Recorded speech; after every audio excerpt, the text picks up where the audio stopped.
This literature kit on Julius Caesar by William Shakespeare helps to focus and guide classroom discussions.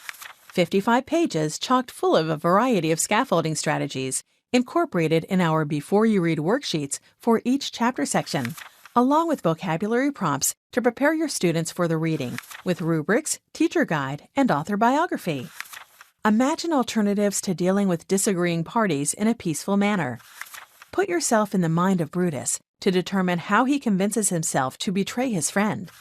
Answer questions about the events that take place surrounding Caesar's death.